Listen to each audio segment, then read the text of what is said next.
So first, thank you everyone for joining us this morning. I know we usually have them in the evening, but wanted to try morning, wanted to see if that's better for everybody else, test and learn, see what works. So welcome to our Kickback with Tawfiq and Tiffany from Echo. Would you all like to introduce yourselves and a bit on Echo so folks know what you guys are working on? Yeah, absolutely. Well, it's definitely great to be here. Thanks, Ashton, and hey, everyone on the call and everyone who's going to watch the recording as well. I'm Tawfiq. I'm one of the co-founders here on the Echo side. And Echo really helps companies attract frontline and field talent through the power of referrals. We're building technology that makes it accessible for all the workforce to be able to make a referral and earn a bonus if someone gets hired through word of mouth. Traditionally, referrals were always reserved for the corporate employees or those who sit behind a desk, and we're really trying to bring it to all the organization across the board. I've been in the TA tech world and employer branding for about 6 years now. Tiffany will tell you more about our journey before Echo. But wherever I kind of ended up, I've always made sure to work on technology that helped companies attract, engage, hire, and retain talent in an inclusive and unbiased way. I'm based in Cleveland, Ohio, and outside of work, because we're all human, just talking about that, I rock climb and I bike whenever I get the chance to. So I'll pass it on to Tiffany. Yeah, thanks. Thanks, Tawfiq. And again, Ashton, thank you for having us. Hello to everyone on the call. I'm Tiffany, another co-founder at Echo here.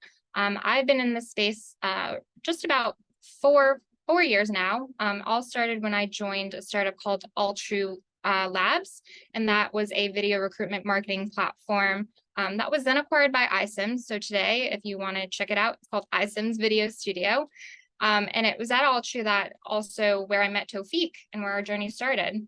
We headed up the go-to-market strategy there along with our then CEO. I knew it in my bones that someday we'd work together again, but someday came around a little quicker than I even thought, because a couple years later, here we are building Echo, as you just said, and really excited to keep building and making this space more inclusive, as we're going to talk about today. I'm based in New York City. I've been here 10 plus years. I think August will be my 13th year. So you can technically call me a true New Yorker.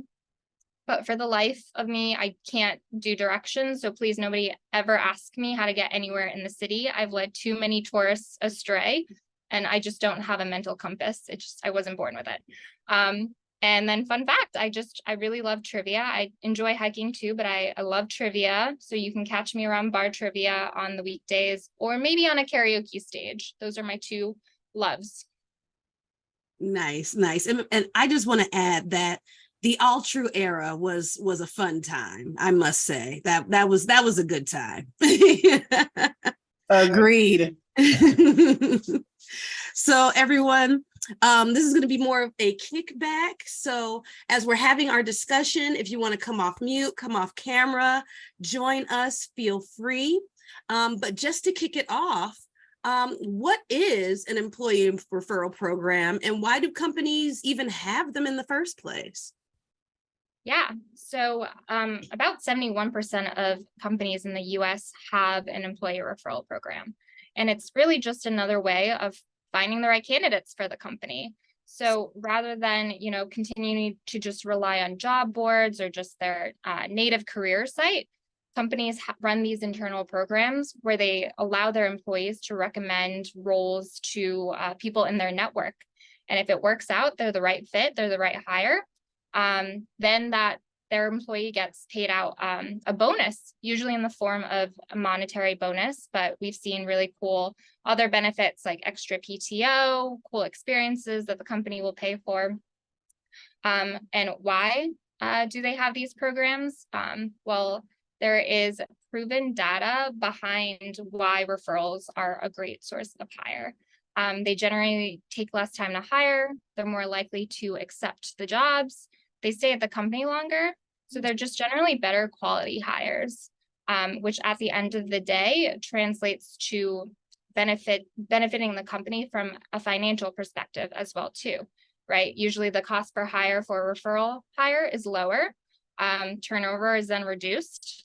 And so it's a pretty well-known fact for TA teams that referral hires are kind of a golden source of applicants. So generally, they're always looking to have a good, healthy amount of their hires come from referrals. Okay, that makes sense. Now, in this market that we're in right now, how can we redefine that traditional employee referral program to make it more inclusive? I know that I've seen at a lot of different companies where referral programs are, well, especially in tech, which once upon a time was very much a boys' club. You end up bringing in a lot of those same people that look the same. They're bringing in people that they're comfortable with, that they would want to go get a beer with. So how do we make that traditional employee referral program more inclusive? Yeah, I think that's a great question, especially with everything that's going on, with affirmative action and all that stuff. One of the things I always like to link it with is if your employee referral program is exclusive to a specific group of employees, basically it's like keeping legacy admissions and removing affirmative action. Like that's how I see it. Like if you want to link it up to what's happening in the real world. The majority today of employers have an employee referral program, but there are a couple of gaps, kind of how inclusive they are and how we've identified those. One is like who's eligible and who can participate in these programs. Historically, you'll see the programs were typically reserved for a specific group of individuals at a company. And I'm really talking about, think of the non-tech world where there's two types of employees, or the exempt and the non-exempt. Most of the times referrals were reserved for kind of the exempt employees, keeping it exclusive to a specific group of folks. The other part, I think, where the gap we've seen, and this is what we're solving on the Echo side, is the technology that makes it easy for anyone to refer an individual. We've had a lot of conversations of how the program is run. Generally, the referrals involves an internal portal, or having to log into something, or having to put in your work email address, which a lot of like hourly employees don't have. Makes it kind of largely excluding your, what we call kind of your deskless workforce, like your nurses, your drivers, your warehouse associates, your really team members who are not behind a desk. And generally solutions were in the past reserved for these folks and were not accessible and inclusive to folks on the front line. So those are kind of like the two main elements, at least we've seen generally on exclusivity, and we'll talk about how do we make them inclusive, is like eligibility and who can participate, and also the accessibility of technology and who can actually make a referral through the technology they have on hand. Okay. That makes complete sense. And until you brought it up, I didn't even think about, because I've worked in retail. I've done my fair share of being on the front line. And you're right, we don't have access to those things that would allow us to make referrals if we think someone would be a great fit for the team and want to bring them into the company. So you're absolutely right. So what can be some potential drawbacks or limitations on relying heavily on employee referral programs for DEI efforts? Yeah, you actually kind of alluded to it before, right? Like if your organization kind of already looks the same, and they have a ways to go in terms of their diversity efforts, you risk like creating just more homogeneity within the organization. So we all know that saying, birds of a feather flock together. And, that is true. A lot of people tend to hang out with people, same stage of life, who look and feel like them. So this has been brought up by, teams before, like, how do we think about this? That's a potential challenge for your inclusivity and diversity efforts, right? But I say that this is when a company's overall commitment to DEI really becomes really important. Because it's going to take really intentional steps from the entire company to face and overcome these challenges. DEI goals should always be top of mind and always be thought of from an overall company strategy. And then they can then be built specifically into the programs that you're running, including your referral one, right? So I know we'll probably dive into some more tactical ways into how we can do this, but I'll say this, that the mandate and the commitment to DEI always needs to come from leadership and at the top. Everyone needs to know that they're in this together at the company. And then from there on, we can kind of find the micro ways to just ensure that it's introduced in all aspects of the company, different programs that you're running. But we always got to work together at the top, and it needs to come from leadership. Absolutely. I completely would agree with that 100%. Has to be top down. Yes. Yes. So speaking of that, what role should leadership and HR play in promoting inclusivity within employee referral programs? I know I have certain ideas on this, but would love to hear what you all think. Yeah, absolutely. I think, really when it comes to just generally any D&I initiatives within any program, so there's like referral, sign-on bonuses, all that stuff. One of the ways leadership can really play a major role is like really providing support and holding teams accountable on making sure inclusivity is included, right? Like they need to be actively engaged with promoting, hey, let's make the program inclusive, tying to my previous response, like holding the teams accountable who actually run these employee referral programs on creating an environment where everyone and all the workforce feel encouraged and empowered to participate in the program, both from an eligibility perspective and a technology perspective, right? We'll tell you, like we speak with many vendors who sometimes give only referral rewards for a specific type of role and not for others. And, leadership needs to walk through the door and say, hey, ideally, that's the ideal leadership. Someone walks through the door and say, hey, we want to make this inclusive for all our workforce, whether, someone who's driving a truck or someone who's, leading marketing in an office on making a referral. So giving rewards for all types of roles, not just corporate. And then the other part is like providing the technology, which I tied on. It's like, cool, now we're offering everyone a reward. Does everyone have accessibility to make a referral? Mm-hmm. Yeah, everyone does. They have to log in, our ATS and or HRS and using single sign-on and using Okta and like verify their, social security and do that. Oh, awesome. So someone sitting behind a desk and drinking their coffee can probably do that. Can our field workforce do that? Oh no. Then is it really inclusive? And then the other part is like spearheading, I think, the diversity goals of the company within the program.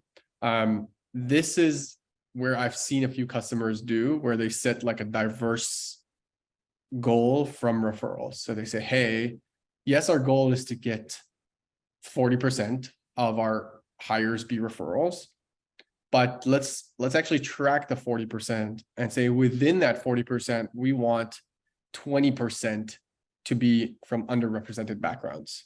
And if that's not happening, let's look at why at the end of the year, or let's pause it if it's pushing too much workplace homogeneity, right? So I think just being in the weeds with the goals and actively embedding diverse goals within those referral goals, something we've seen from a lot of great leaders and organizations. Absolutely. And my biggest thing has been, around changing the culture of referrals as a whole. I think so many people get stuck on referring people from their immediate circle, whereas you may meet people throughout your travels, throughout your day, throughout whatever you're doing at the grocery store, your normal habits that you realize could be a great fit for the company, but you're so stuck on just referring your immediate circle that we never get that outlying network. So absolutely. Yeah. So how can we? Oh, sorry. Just no, go ahead. That.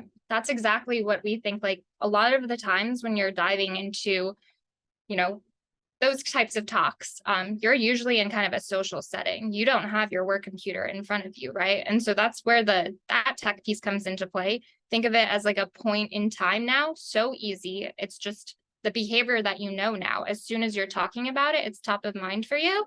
Because think about, you leave the grocery store, you leave the bar, the next day you get right into your routine. Like, it's an extra to do on your list to go into that portal.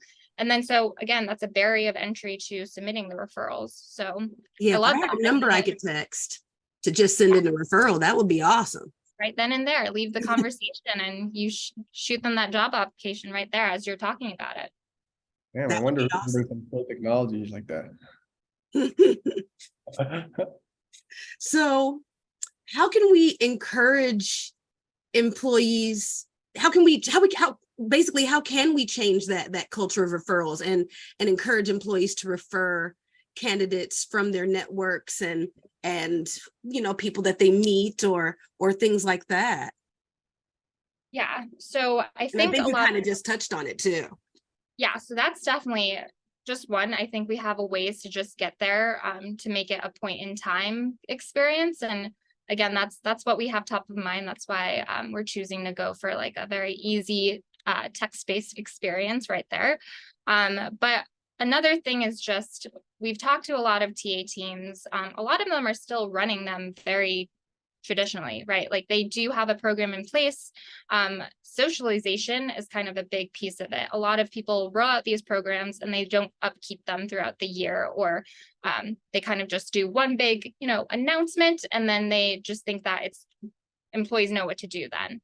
And then we've already touched upon this, like the actual process to make a referral is so clunky and inconsistent sometimes, right? Sometimes it's within the internal portal, you got to log in, SSO, grab the job referral. It's multiple steps. Other times it's on the application, you got to list your referrals names. Sometimes it's both. Like, you have multiple ways of entering a referral, which no wonder why we hear some companies aren't happy with their results, right? It's just like really clunky process. A lot of people don't even know how to do it. It's really funny. The other day we were on a call with actually a TA leader on his team, and we asked the simple question of like, so how do you make a referral at your company today? And we kind of caught him in a moment. He's like, wow, I don't even know, which tells you something. Like, TA member of the team understands that they have a program, can speak to just high level metrics, but then when it comes down to, we asked him, how do you do it? He didn't know. So it was like, it tells you there is definitely a barrier of entry to some people's processes. So I say that to say, one of the things is just make it easier to participate, right? Just make the referrals accessible to everyone and make sure it's a frictionless experience and everyone knows how to do it. Don't add too many steps. It causes room for drop off. Another thing is you want to set the right incentives. You want to make sure the rewards are meaningful enough to want to have people want to participate. We've seen some people, offer great referral bonuses. But then we've seen some people just say, oh yeah, it's a $25 gift card.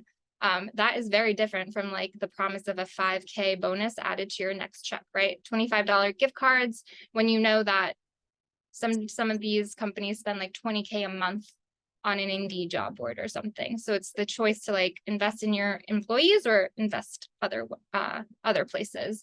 And for us, we know always invest in your employees. So you want to make those rewards enticing for them. And if you're thinking about like what's the right reward amounts, that's something Tawfiq and I have dived really a lot into. It varies by industry. We have a guide that we can share for everyone on just best tips and practices, but it varies from industry. You want to add that in for everyone, Tawfiq, but on average, healthcare can be up to $2,500. Your hourly roles, $600. Manufacturing jobs, $1,000 bonus. And again, those are a lot more significant than just like points in a internal board gaming system or gift card, right? And then finally, I think the most important thing that I have not seen any company truly do really well yet, and this is because we all come from background of employer branding, right? Like we always keep that top of mind. just show the wins. Like a lot of people get really a high number of referral hires, but where are those stories at? Like, where's the shout outs being broadcasted in the company of, oh, wow, we had this many referral hires and, this person knew this person.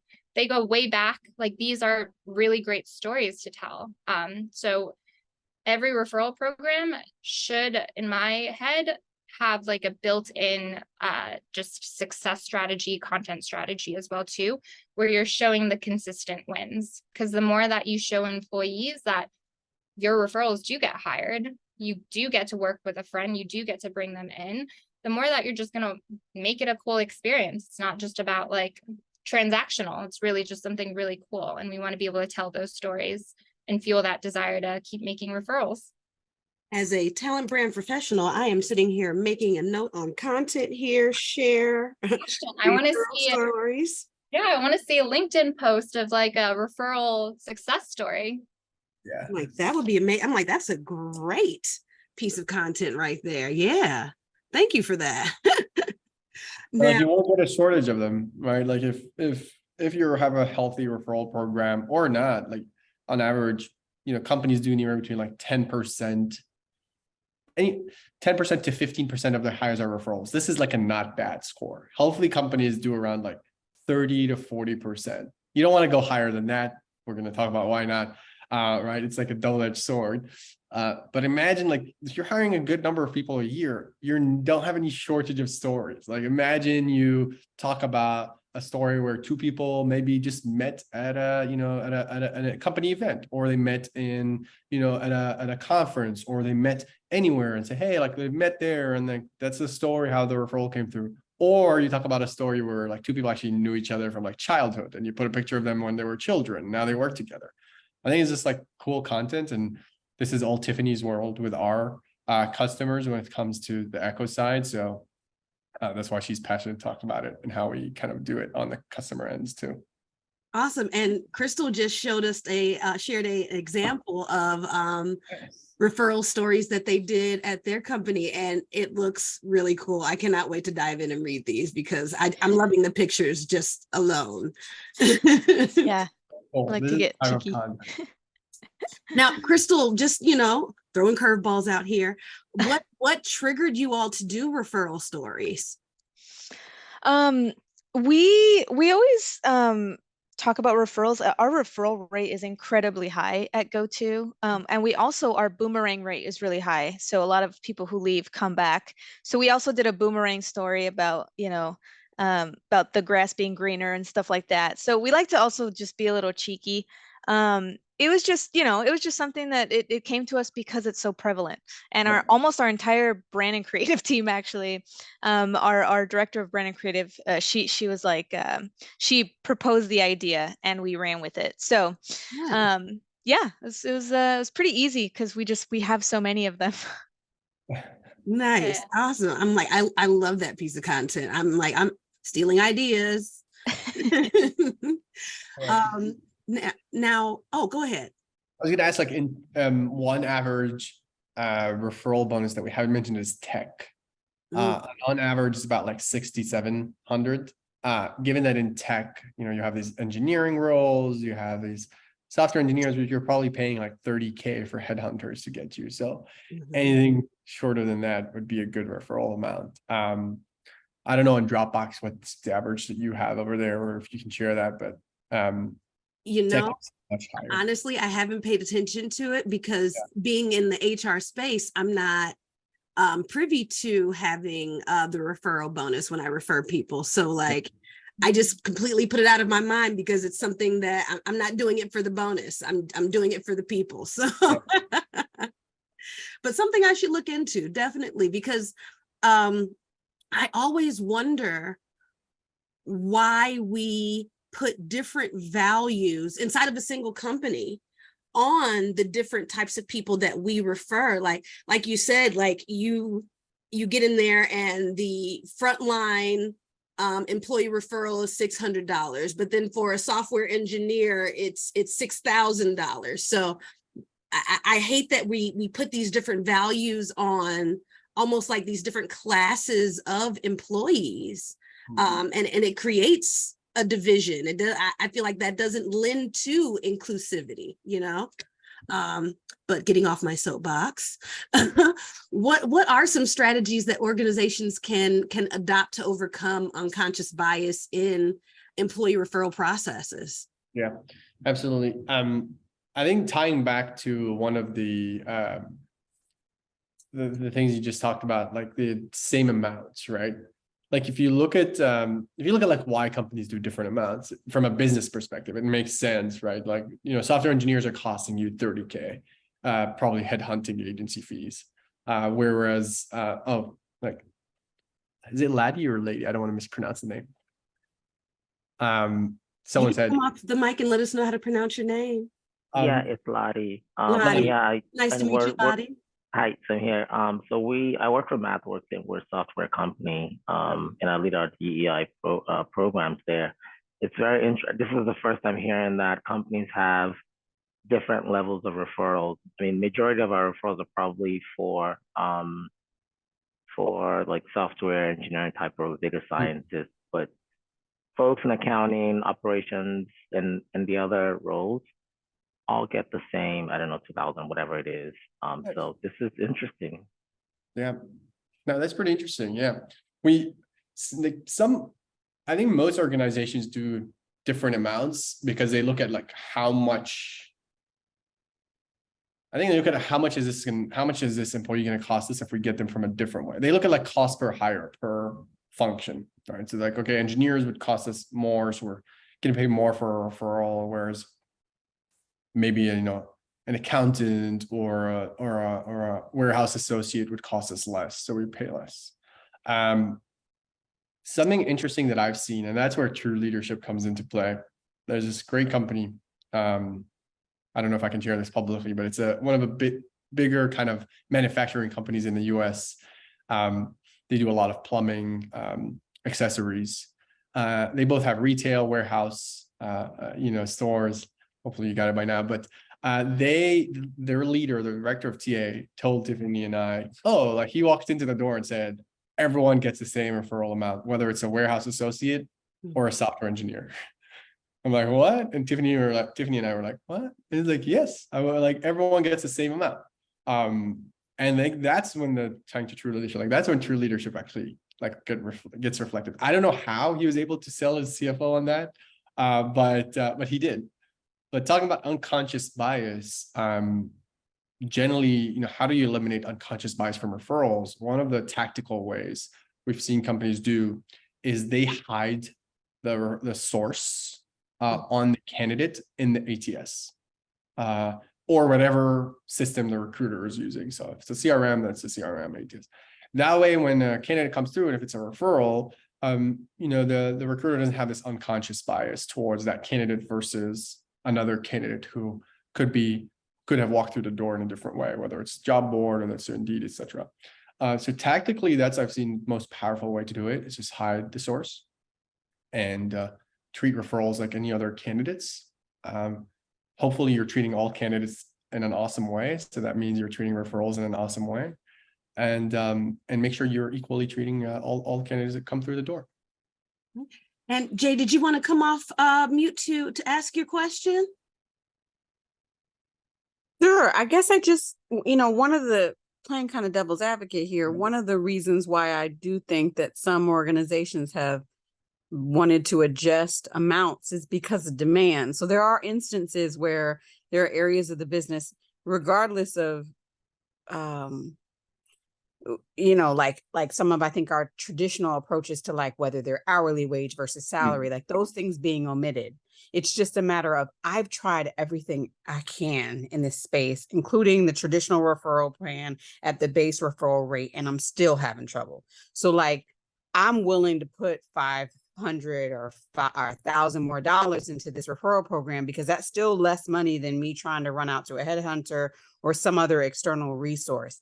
And I didn't do that as a first line of defense, but it was like one of the options that I took when I realized that I needed it more than they need. I need them more than they need me. And I'm having a really hard time here. Yeah, that's a good point, Jade. We see that happen a lot in healthcare. Because as nurses, always on demand have been even more so in the last 2 years. Like sometimes I'm like, oh, I should have been a nurse. Like I will always have a job. But I know they are very much in demand. And then we see that in a lot of healthcare, where sometimes, you know, based on their need, they will run like blitzes or a certain period of time. They like double the referral amount, right? Because it's just, they need nurses now. So we also see fluctuations. There's your flat rate bonuses, but then fluctuations depending on time, where they can run special extra promotions during a certain period of time, like till the end of the summer or something. So just meeting the demand, or what you guys need for the demand, and just adjusting based on that. We've definitely seen that a lot. Like disclaimer, it's not a bad thing to have different amounts. I think just a business decision, right? Tiffany and I talked about something a while back. It's like, imagine your referral amounts worked as like a stock market. Like imagine you have a solution which ties to your ATS and sees how many candidates are in your pipeline for a job. And depending on that, it changes the referral amount. Like, oh, we have 10 candidates, so the amount would be lower. Whereas like, oh, this role we have 0, so the amount would go higher. Yeah, I was just like, yeah, it's something that could be done in technology, but it's down the product roadmap on like fluctuating those amounts depending on demand. You don't have to manually do it. Down the product roadmap, aka creating an entire new economic system for referrals in the HR space. But yeah, that would be cool to do. Yeah, I'm like, that sounds crazy. That would be, it would be interesting to see how it would fluctuate based on demand, or based on any like nurture processes that are going on inside the company. So that's I like that idea. So speaking of that, how can data be leveraged to measure the effectiveness of an employee referral program in promoting inclusion? Yeah, you're looking at data geeks here. So we take that, you know, everything that we do, we want to make sure that we're also tracking the data behind it. Because, you know, one thing, data will always point to gaps. We're not saying there's a perfect program. It's gonna take iteration, and you're gonna have to consistently track it, see what's working, see what's not. Look at the numbers so you can continuously improve what's not working. So one of the things is, you know, with data, you're going to be able to track, is a portion of your company contributing to more referrals than another portion. So hypothetically, our hypothesis, if your program isn't inclusive, and let's say just only catering to a certain portion of the company, like maybe your corporate employees are making more referrals than your deskless workforce, right? Now you have numbers to back that up. You can dig into why is that happening, and that why will help you uncover, oh, maybe our policies need a change, maybe time to refresh that tech stack because they just literally cannot go in to make a referral with the technology today. So, you know, with data analytics, you can dig into those insights and figure out those gaps. Another thing, as we were saying, you know, while traditional reporting on referrals has always been kind of just overall volume of number of referrals you bring in, who makes it to hires.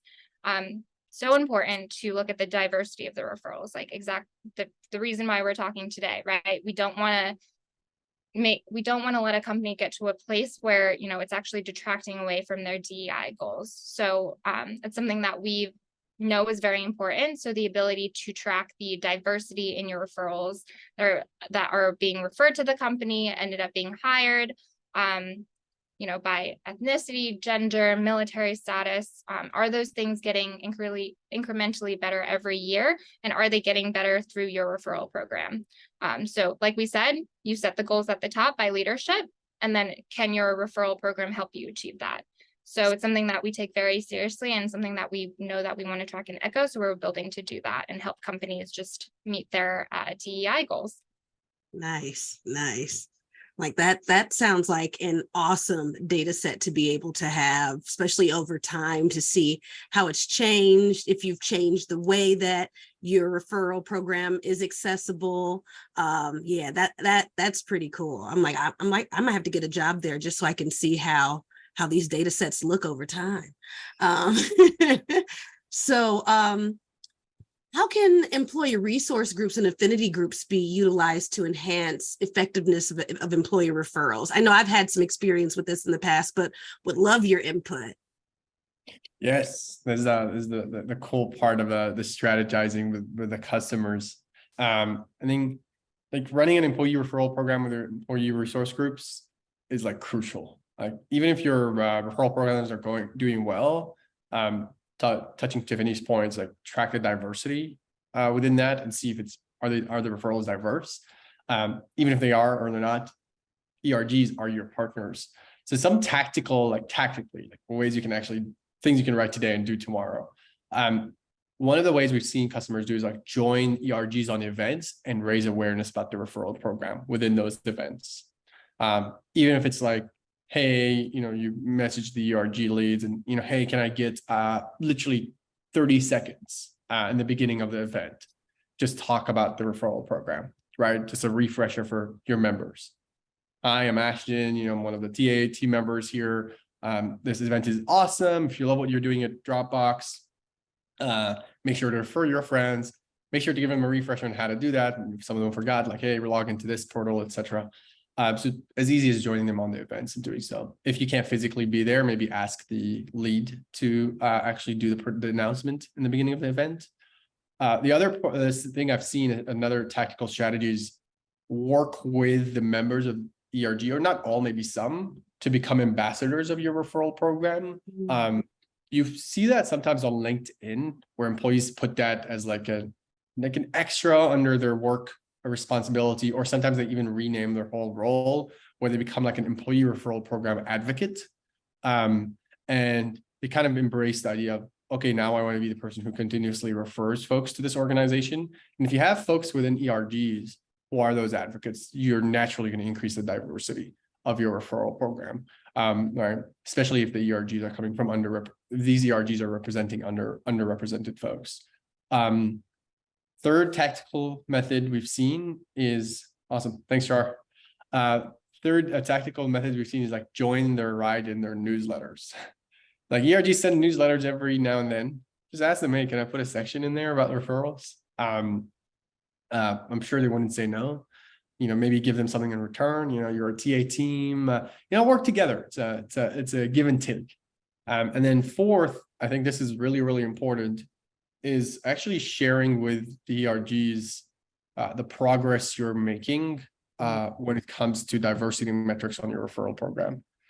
Because this is kind of like showing them like, hey, your efforts and support is actually influencing the way we're shaping the company's diverse makeup through the referral program. So it really ties back to Tiffany's point of like recognition and sharing success stories. So like, hey, we worked with this ERG, like track that point of time and then see how your diversity of referrals changed. And even tell the ERG, by the way, like this is the impact you've had. So really just looping in that feedback to them and that recognition is huge. So some tactical ways in how you can get your ERGs involved. Nice.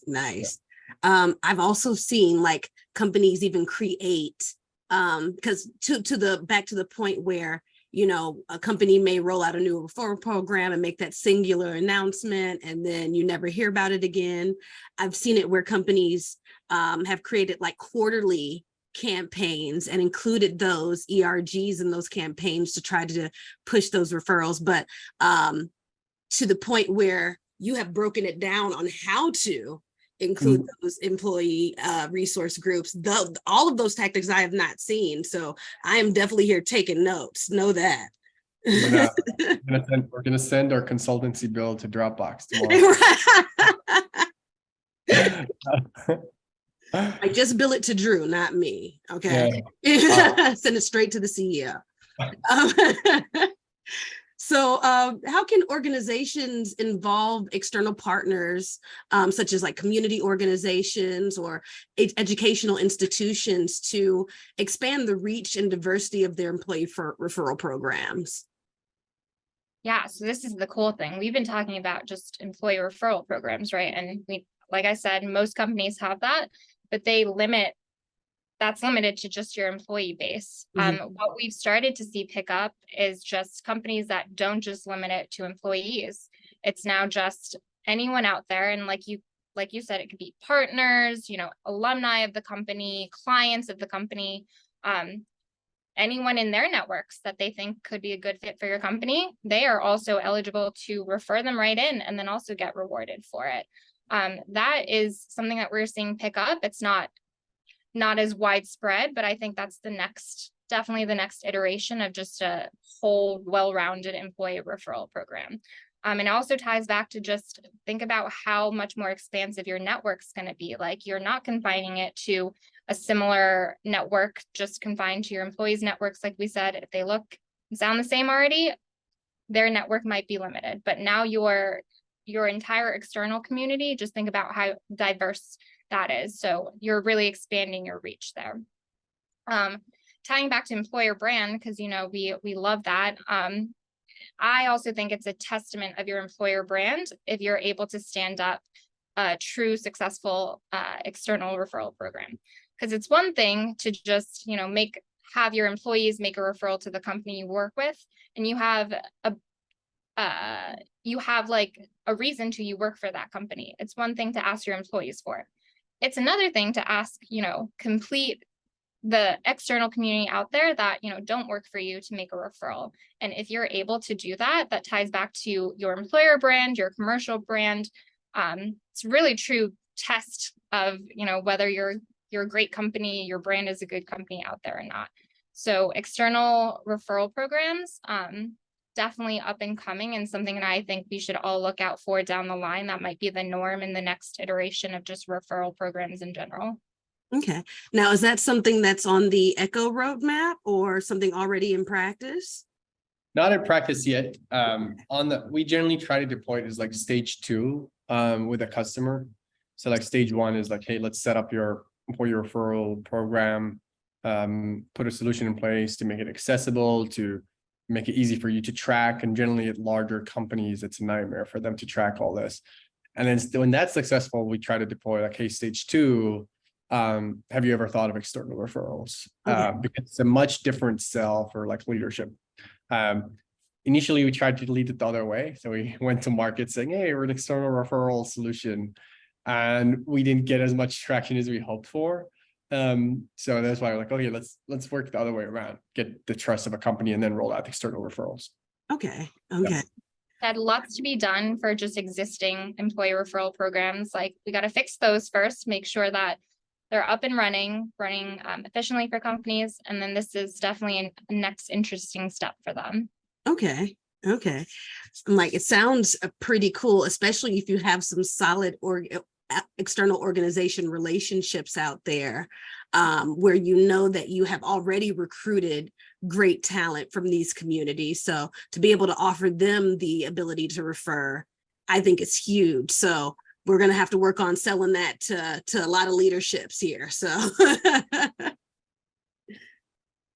So kind of rounding out our conversation, how can employee referral programs be integrated with other diversity and inclusion initiatives within an organization? I know we talked about ERGs, but how else can we dive in and connect these two spaces?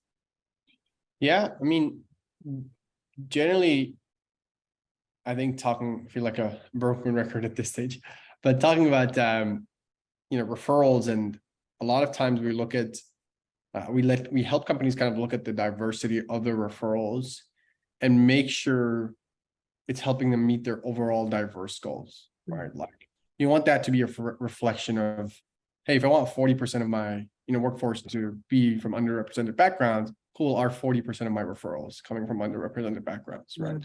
Tactically diving into the data behind that.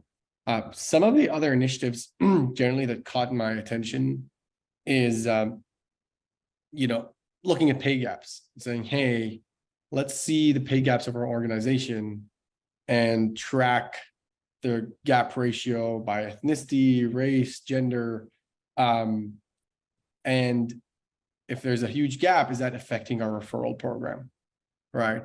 If women are paid less than men in our organization, is it affecting our referrals? Are we getting more referrals from men than women, right? So thanks, Raven. Parental leave, right? For both primary, secondary caregivers, same thing, that offered for both. If not, is that affecting the referral program, right? And you'll start to see there's a correlation or a causation. It's like those who are getting better incentives, better benefits, better other tactical issues, or other benefits that they're getting from the organization tend to refer higher, and you're just getting more of these individuals, right? What we call kind of like fair chance policies for criminal records, same thing, right? Veterinary, like a veteran hiring policy, not a veterinary, sorry, veteran hiring policy, right? Do you have one in place to get veterans into the door? Give them another kind of a new chapter in life after they've, served. So all that I think ties to how well leadership is guiding that approach. From the top down, and how can you tactically like look at it and then look at your referral data and say, oh, it is impacting our referral data. Because why? Here's why, right? It's pretty powerful to go to your leadership and say, hey, by the way, like 80% of our referrals are coming from, a specific group of individuals. Oh, let me tell you why, because they're getting paid more. They're getting leaves where others aren't. We don't have a fair chance policy in place, etc. And then you can impact the whole organization, right?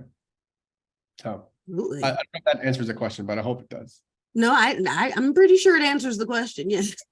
I'm just sitting here kind of like silent because I'm like taking all of this in, like, yeah, that we do need to do that. We do need to align with those strategies and make sure that, that employee referral data matches our data when it comes to diversity and inclusion efforts, when it comes to how we're bringing people in, where they're coming from.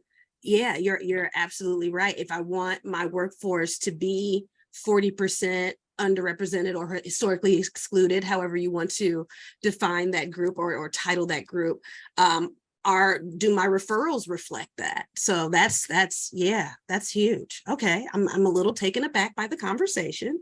Do we have any questions from anyone in the audience before we roll up and roll out and get you back into your work days? No, just silence. Nobody? Jade, Crystal, Lauren, Evan? No questions. Thanks so I much. guess I That could was ask a great. question.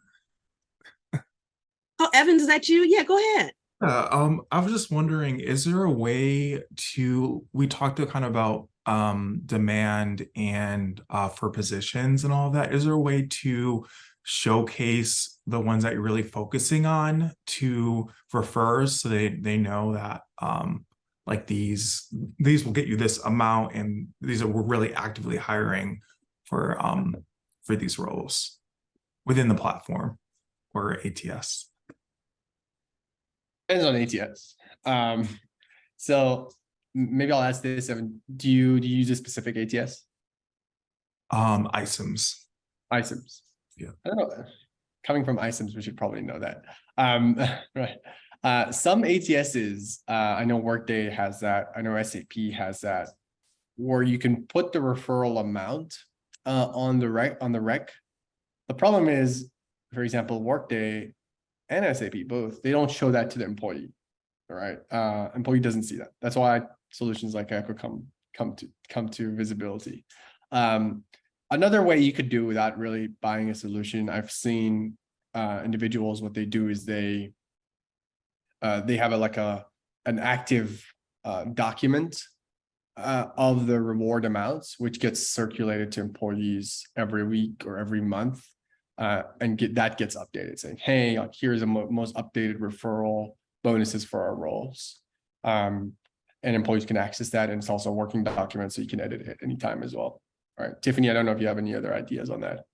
No, I think, if people don't have the tech to do it, they do it old school. Like, so many people still just print out the flyers, put it around hospitals, just break rooms, with just the list, like, refer this role, you get X amount, X amount, X amount. So people still do it very old school, just good old flyers.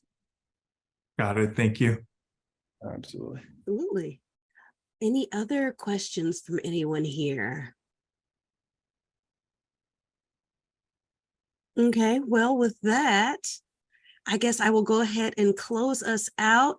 Thank you both so much for this conversation. I know I am taking away a lot here as far as referral programs and what we can do, even at Dropbox. So I thank you both so much for having this conversation with us.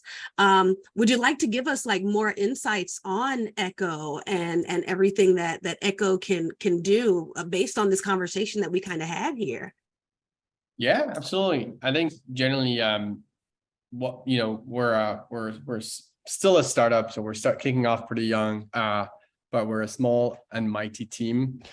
What we tend to generally solve for is either increasing employee engagement with your referral program, or giving you your time and sanity back in tracking referrals, right? And typically those tend to pick up when you're a large organization. So you could be a small one and have these problems. I'm not saying you don't, but we see it more with large organizations. Our bread and butter today, we're trying to focus on the frontline workforce. So we're trying to focus on healthcare, retail, warehouse, etc. That the reason being said is because we are doing what we call text to refer. So we're actually allowing these employees to text a number and refer someone in 15 seconds without having to do any logins or any apps or any downloads or any of that sort. And at the same time, have that all tracked with the client's existing systems, so their ATS and HRIS. We tried going after tech and smaller startups. Didn't get much traction given what's happening in tech. And then we figured out there was another problem we wanted to solve. So that's what we're aiming for at this point.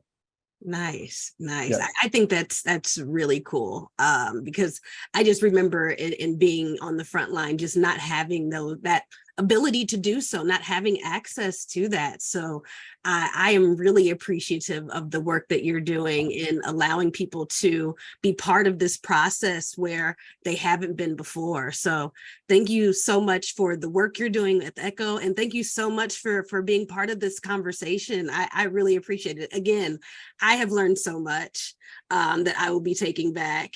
I don't know if anyone else did, but definitely I took notes. If you saw me with my head down like this, I was actively taking notes. So thank you both so much for this. Thank you everyone for coming this morning. This is the first one that we've done in the morning. So I see that we do get some participation in the AM. So I will go ahead and close us out and let everybody go. And I hope you all have a wonderful, beautiful day. And thank you for joining us at Black and Brown and Employer Brand. Awesome. Thanks. Thanks, everyone. Ashton. Bye. Bye.